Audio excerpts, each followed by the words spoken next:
Yatamiti.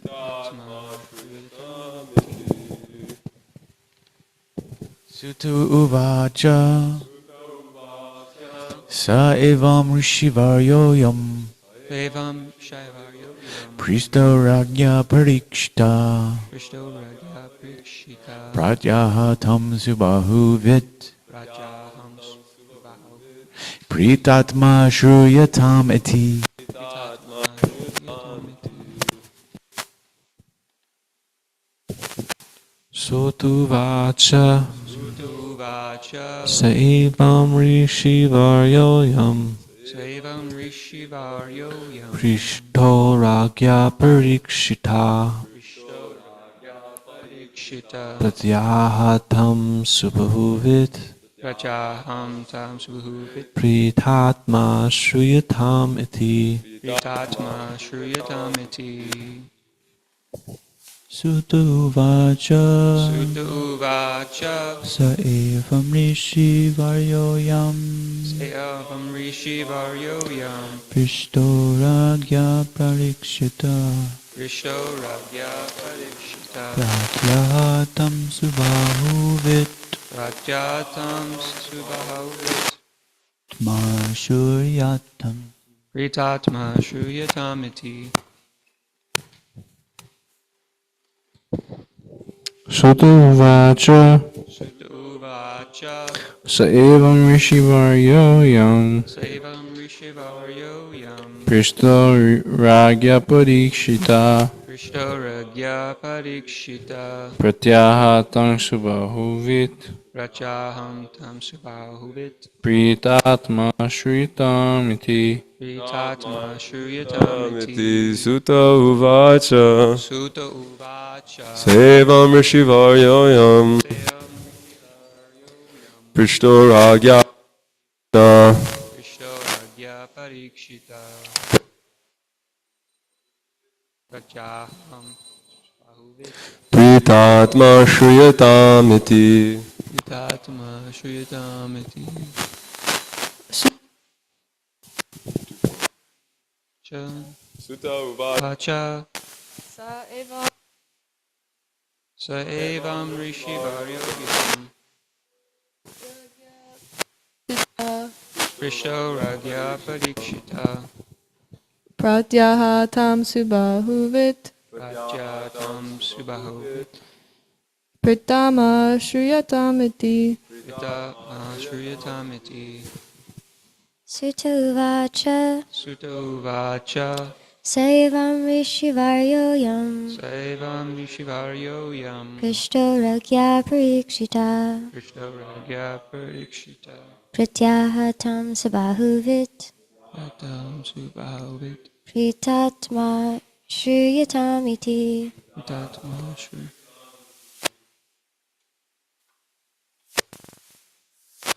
Sutta Uvacha Sri Sutta Goswami said, Saha he evam thus Rishivaryaha, the great Rishi, Ayam Shukadev Goswami, Prishtaha, being questioned, Ragya, by the king, Parikshita, Maharaj Parikshit, Prati, to, Aha, replied, Tam, unto the king, Subahuvit, highly experienced, Prita Atma, fully satisfied, Shruyatam, please hear me, Iti, thus. Translation. Sri Sutta Goswami said, the great sage Shukadev Goswami was highly experienced and was pleased with the king. Thus being questioned by the king, he said to him, please hear the topics attentively. And since there's no purport to text 5, we'll go to text 6. Shri Shuka Uvacha Yada tu raja swasutan asadun pushnana dharmena vinashta drishtihi braturya vishtasya sutan vibandun pravesha laksha bhavane dadaha. Translation. Sri Shukadev Goswami said, King Dhritarashtra became blind under the influence of impious desires to nourish his dishonest sons, and thus he set fire to the lacquer house to burn his fatherless nephews, the Pandavas. Purport. Dhritarashtra was blind from birth, but his blindness in committing impious activities to support his dishonest sons was a greater blindness than his physical lack of eyesight. The physical lack of sight does not bar one from spiritual progress. But when one is blind spiritually, even though physically fit, that blindness is dangerously detrimental to the progressive path of human life. Om Meganya Timrandasya Ganajana Shlakaya Chakshun Militam Yena Tashmai Shri Gurave Namaha. Asadu Sadutadayana Tini Chochitakara Hanamucha Karachinmam Prem Narhit Kantyas. O bestower of stateliness to the unsaintly, O exalter of the most fallen, please never leave me. Always appear in my heart and voice with pure love. Okay, so we're hearing from Sri Sutta Goswami, who is selected as the head of the sages at Naimisharanya to speak. And he is replying to the questions of Shonaka Rishi and all the other sages at Naimisharanya. And he is telling us here that the great sage Shukadev Goswami was highly experienced. So one sadhu is saying that another sadhu is highly experienced, so we can trust that Shukadev Goswami is qualified to give us the teachings from Srimad Bhagavatam and enlighten us to the true values of human life. And was pleased by the king. The great sage Shukadev Goswami was highly experienced and was pleased by the king, with the king. So there was the speaker and then there was the hearer. Both have to be qualified in order for the real meaning of the teachings to be bestowed both on the hearer and on the speaker. Thus being questioned by the king, he said to him, please hear the topics attentively. So we learn in Bhagavad Gita, Tadvidi Pranipatena Pariprashnena Sevya Upadekshanti Te Jnanam Jnaninas Tattva Darshinaha, that we have to approach a spiritual master in order to get these teachings correct, to become connected to the line of disciplic succession, in order to imbibe those qualities, and then we have to render service to them. So it's actually a service for us to hear Srimad Bhagavatam from the correct source. And in this case, we're getting the teachings directly from Srila Prabhupada, who is connected to the disciplic succession. And hopefully I'm relaying it correctly. So we render service to Srimad Bhagavatam by reading Srimad Bhagavatam. And in the verse I quoted at the beginning of class from the Sanatana Goswami's, one of his stotrams he wrote, that the Srimad Bhagavatam can bestow all saintliness to the unsaintly. And so we should always keep it close to our heart, and try to recite it daily, if not attending class, but also reading on our own. Further study of Srimad Bhagavatam so we can hear these topics attentively, not being distracted by any other thing that's going on, the cars outside or loud music or our own minds. Try to focus in on hearing that, and generally trying to just hear and not do anything else at the same time. Of course, hearing is better than not hearing. So if we're doing some other service and it allows us to hear somewhat, then that's a great boon, a great service to have, to be able to hear and do a service at the same time. So hopefully we can put all of our thoughts and attention into both. But Srila Prabhupada set up this program so we could just sit and hear from Srimad Bhagavatam attentively. And so that's exactly what Maharaj Parikshit wanted to do. He wanted to sit and hear attentively because he knew that he was going to leave his body in 7 days. And for us, of course, we don't know when we're going to leave our bodies. We hear from Srimad Bhagavatam, Padam Padam Vipadam Natesham, that this material world, there's danger at every step.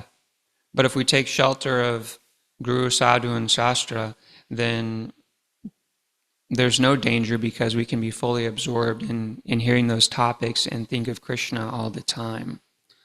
So through the Guru and Sadhu and Shastra, we have plenty of opportunity to relish the nectar of Srimad Bhagavatam and other scriptures that we're so gratefully been given to study.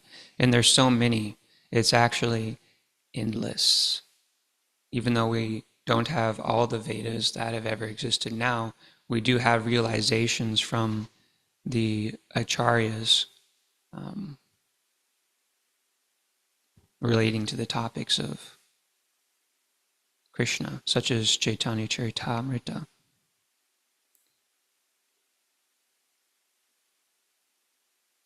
In the next verse, Sri Shukadev Goswami begins to describe to Maharaj Parikshit King Dhritarashtra and how he was blind under the influence of impious desires to nourish his dishonest sons, and thus he set fire to the lacquer house to burn his fatherless nephews, the Pandavas. So we get some hints at who King Dhritarashtra was.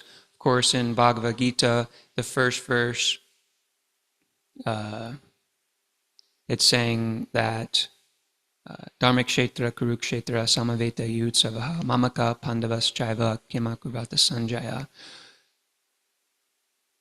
King Dhritarashtra is speaking. He's saying, what did being assembled on the battlefield of Kurukshetra, which is a place of pilgrimage, what did my sons and the sons of Pandu do, being desirous to fight? So automatically we understand what the consciousness of King Dhritarashtra is. He's saying, my sons. He's taking some possession over him, so possession over his sons. So he's in the bodily conscious thinking, this is mine. And we can hear the I, me, and mine consciousness that Srila Prabhupada speaks on so much in Srimad Bhagavatam and his purports. And so King Dhritarashtra is blind, but he's not only blind physically, like Srila Prabhupada says in the purport, he's also blind spiritually. That being, like I said, he still thinks in this bodily consciousness of I, me, and mine.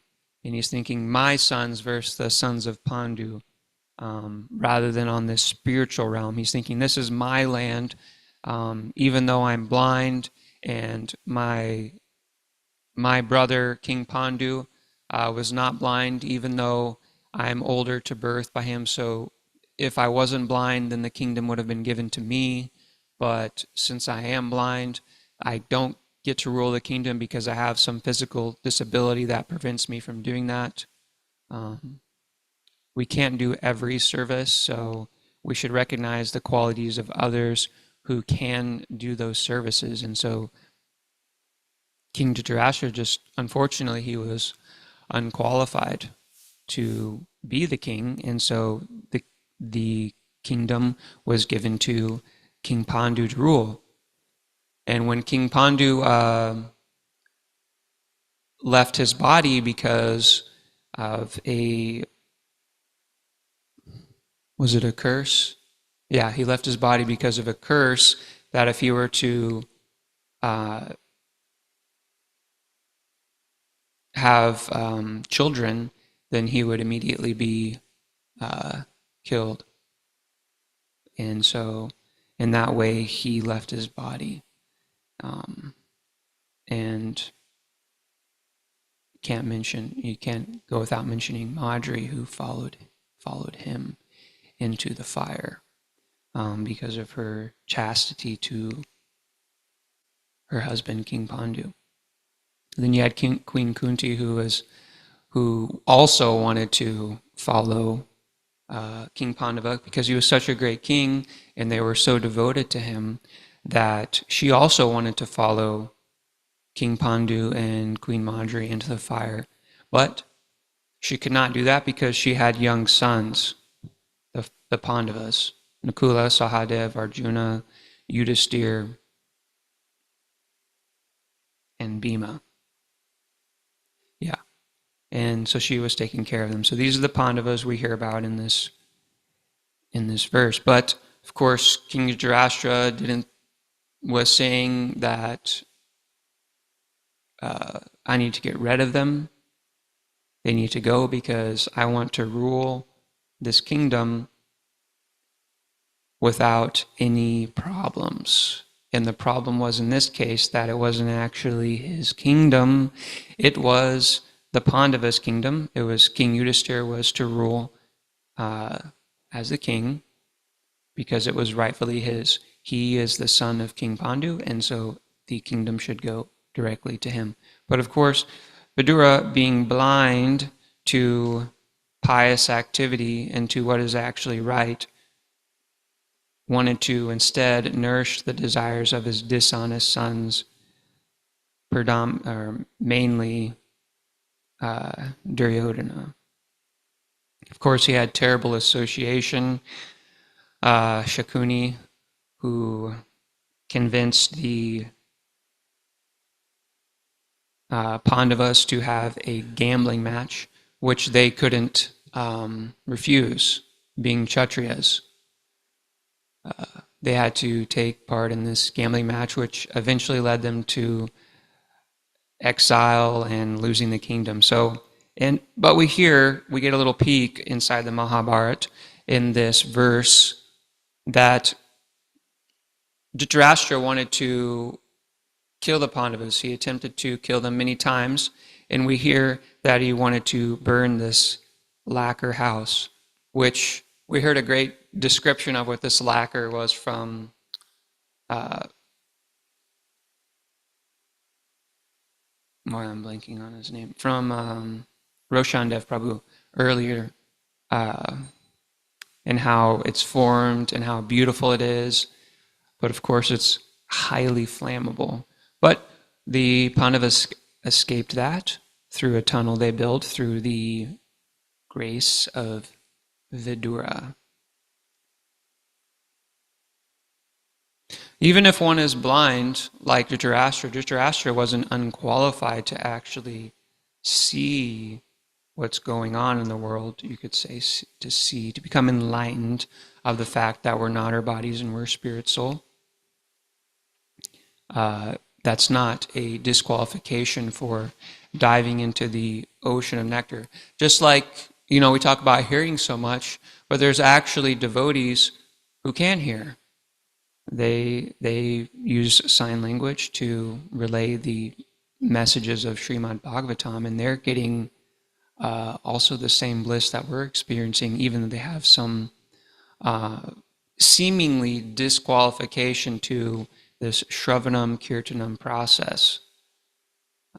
But no, through the grace of Srila Prabhupada and his devotees and his disciples that have worked so hard to propagate this mission of Krishna consciousness, it's expanded so much that even those who have a lack of ability to hear can hear the teachings of Srimad Bhagavatam and ultimately realize their spiritual relationship with Krishna.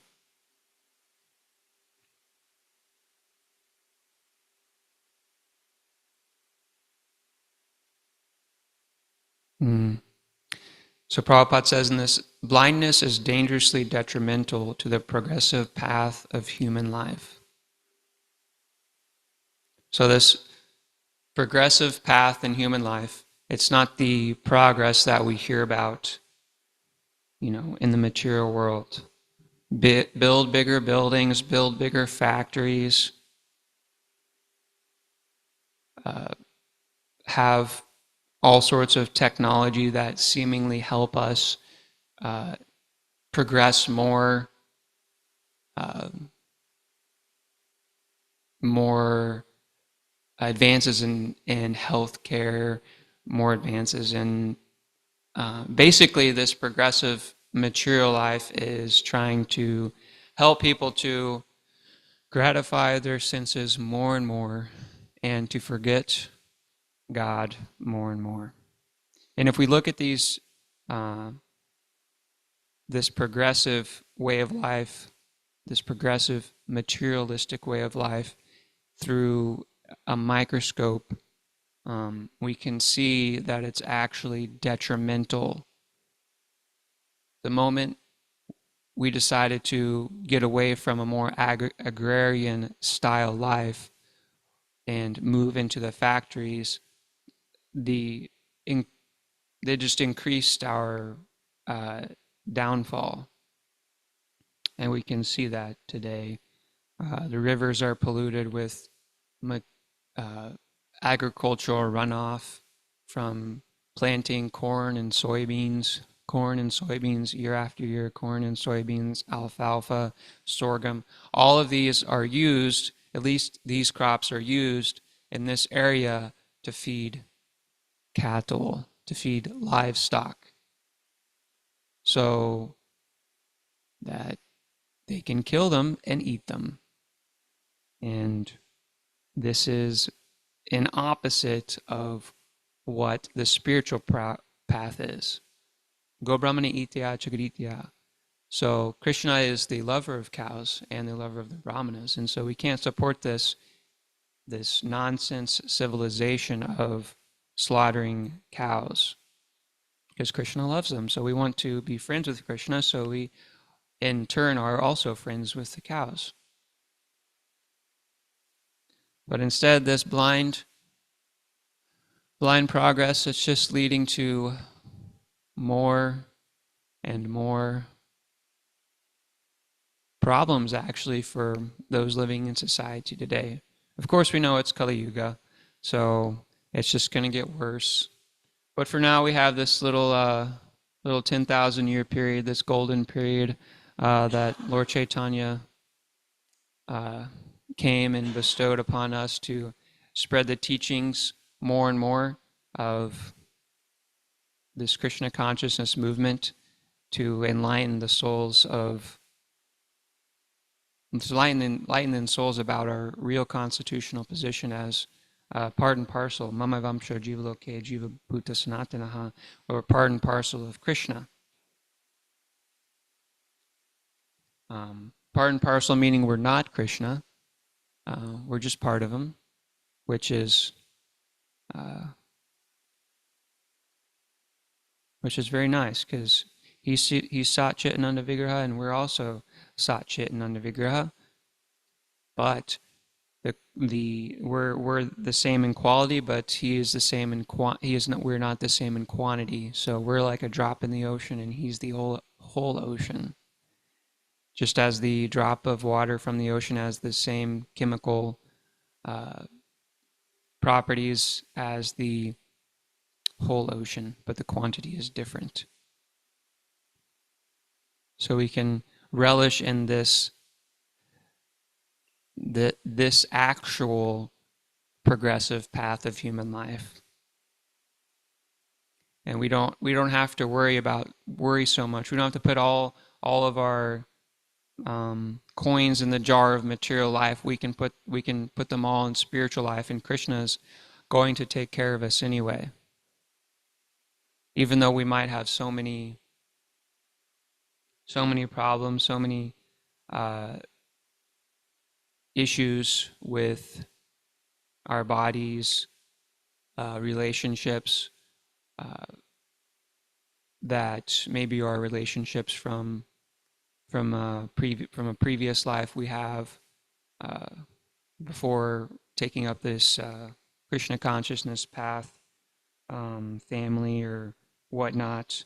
So many issues can come, but we can always rely on Krishna and the devotees to help us through those times, because they know actually how to care for us.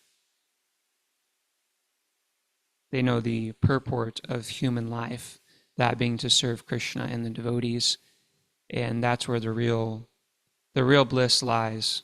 Krishna bestows upon us that reward of, you could say, of diving into the ocean of nectar that is Krishna consciousness.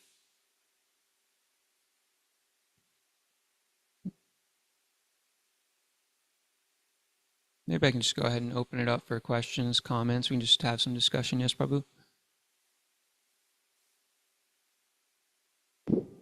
Hare Krishna. Very nice class today. Yeah, this last point that you made about praying to Krishna, like when we're suffering, but like, is it right to pray to Krishna when we're suffering, for him to take us out of our suffering? Because in Bhagavad Gita and even in and a lot of, well, I've only read Srimad Bhagavatam and Bhagavad Gita, but in those two, Srila Prabhupada says that it's not pure devotion to pray for suffering to end. But like, what do we do? Like, if we don't, then we lose faith. But if we do, then it's not pure devotion. So like, what is the right answer for this? So the real suffering of this world is that we're apart from Krishna, right? We don't have the realization bestowed on us by Krishna to realize, the Bhaktivedanta, the end of all the Vedas is to love God and know our relationship with God. So that's the real suffering, is we don't know our relationship with God and how to serve Him in our true spiritual form. That's the real suffering. So any of these things that we experience in the world, bum knee, shoulder, so many different diseases that we can have, that's not actual suffering. The actual suffering is that we're separate from Krishna. And so you're right, it's not pure devotional service to pray for, oh, please help me, get over some ailment that I have. I mean, we can pray, oh Lord, please help me do my service to you. I want to continue doing my service to you. I want to do it nicely for you. And meaning that the direction of our prayers is always on Krishna, not on ourselves. Because we don't want to we're not in the business of gratifying our own senses. We're in the business of trying to gratify the senses of Krishna. Because we know He's the root, so we know if we water the root, then the whole tree gets nourished. And but if we want to water the leaves, which is us, then that's not actually going to give us bliss. It's just temporary.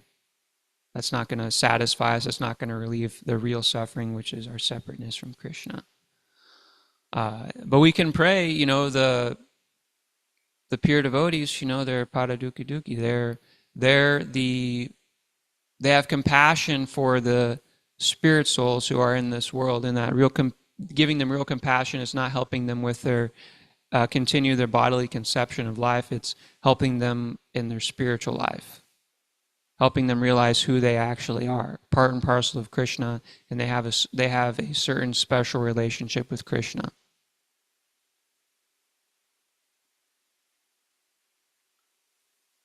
Well, do you have a follow-up to that, Prabhu?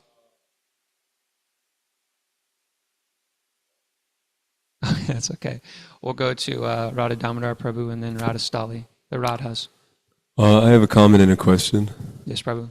Quick comment on Prabhu's point. His question is that one of the 6 qualities of pure devotional service is that it immediately alleviates all material distress. So there's no point in. Plus, pure devotional service is the highest thing. So everything is included in that. So we pray for pure devotional service. There's no point in praying for these other things. That's included. And then a question, a lot of like Hindu atheists, like Indian atheists especially, they make this point that kind of what's talked about in the Vedas, it's hard to find evidence for those things outside of the Vedas. Like for instance, like the histories that we hear about, the great Vedic civilization. Of course, in India, the culture is there to some degree, and the Krishna consciousness movement is revitalizing that culture. But particularly, I think atheists, they target the point that like the relics, there's not relics. Like where are the kingdoms? Where are these relics? And they say that we can analyze what civilization was like 5,000 years ago, and it doesn't resemble what the Mahabharata says it did. Like you have brahmanas with supernatural powers and these great warriors who are very strong and could throw elephants around. Right? You don't find accounts of that in like other sources of history that the historians are claiming to be from around the time that the Mahabharata is. So, of course, we don't really have faith in their methods, but do you have any points on that? Yeah, so this is definitely like a secular, westernized way of thinking. I need to find the evidence, material evidence, relics, so on, like you were saying. And other faith traditions, they rely on this. Christianity relies on this. They say, okay, Israel was there, we found Dead Sea Scrolls, we found all this stuff, these teachings, so on and so on. But in the Vedas and in our lineage from our acharyas, we don't rely on this material evidence. Actually, the evidence for us is the line of disciplic succession, is these personalities that are passing down the teachings from one person to the other, just as it says in the Bhagavad Gita in the 4th chapter. Krishna gave this teachings first to the sun god, and then so on and so on. That's our line of disciplic succession coming from God. So the Vedas is evidence in itself for the civilizations that existed. But of course, Krishna is always going to remain covered for those who are having this mentality, right? But there's so many pieces of evidence. Like there's a book I think Devamrita Swami wrote that talks about this, like connecting all different, over many different continents and countries, how the Vedas have influenced them, and deity worship even. In countries like Japan, they found deities that resemble deities that are in India. So you could see that as evidence. But just because we can't find some bodies or bones, great kingdoms, that doesn't mean they weren't there. Rome is already almost crumbling down. It's like we barely have any evidence of that. So, and that was not that long ago, 2,000 years ago. So what makes us think that we're going to find evidence of that? Maybe that's not a good argument, but ultimately we don't have to use their style of thinking, their paradigm, to validate us, validate our teachings. And some people might say, well, that's crazy. That's crazy that you're not going to use our style of thinking to analyze your spiritual path. But we're trying to escape that way of material thinking, right? We're trying to escape that. I need evidence for everything I see, for everything that comes. But no, our evidence is the Vedas, and our evidence is all of the teachers that have come before us and are giving us their realizations of the spiritual world. It actually exists. And they're not on some drugs or anything. They're experiencing it. And they're what it says in the Vedas, they're experiencing those ecstatic symptoms that happen. And we can too. Not that that's our goal. Our goal is to serve Krishna with unmotivated and uninterrupted. And I guess just one last comment. There's a verse in Bhagavatam, Tatte Nukampam Shushamik Shamanu, that's saying that, even though these sufferings come upon us, we should take them as the mercy of Krishna. And then it just gives us more an opportunity to take shelter of Krishna. Yeah. Was that okay, Prabhu? There's probably more we could say about this, but that's just what I've kind of taken and heard from other devotees about these topics. Is the Vedas were completely different than Western thought. We're not so concerned with belief. We're not so concerned with dates and artifacts. I mean, this is our artifact, right? Like, this is an artifact. It's super old. It's eternal. We have who wrote it in here and who he is, literary incarnation of Krishna. It says it right in it. Yeah. Anyway, Radhastali. Last question.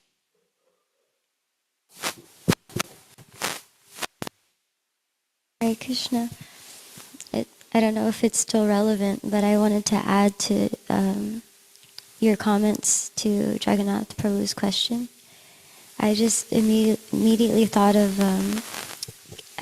Canto 2, Chapter 3, verse 10. The kama sarva kama va moksha kama udaradihi tivrena bhakti yogena yejata purusham param. A person who has broader intelligence, whether he be full of all material desire, without any material desire, or desiring liberation, must by all means worship the Supreme Whole, the personality of Godhead. So I like this verse because Krishna is addressing everyone. He's addressing everyone where they are, because I'm not a pure devotee, but that allows me to still worship him, and it just tells me that, okay, this is where I'm at. I want to strive for perfection, but I'm not there yet. I'm not fully surrendered yet. And so the sufferings that come upon me, I still perceive as suffering. I don't want to. I want to see it as a mercy of the Lord, but I don't always have that high mentality. So I like this verse because it gives me that comfort when I am feeling some suffering. So, and then also the verse you quoted. But yeah, I just wanted to add to that. Hare Krishna. Thank you. We could be suffering without Krishna. Right? That'd be terrible. We wouldn't even have, we'd just be crying. We wouldn't even have Krishna to take shelter of. We wouldn't even have the Maha Mantra. And I see so many people like that because of my work in the hospital. And I'm like, oh my gosh, like, dang. They don't have anything to grasp onto. So they're just, even while they're lying on that bed, they're still trying to squeeze a rock, squeeze pleasure out of a rock, in the form of TV, television, news, endless procedures, or, not saying that's a bad thing, but that, they're trying to continue their life eternally when it's not possible, and they don't have Krishna to grasp onto. So we should try to give it to them. And then they'll have it. And that would be really nice. Okay, thanks everyone for listening to the class today. Srimad Bhagavatam ki jai, Srila Prabhupada ki jai, Vancha kalpa trivyaschа, kripa sindhiveva cha, patitanam pavan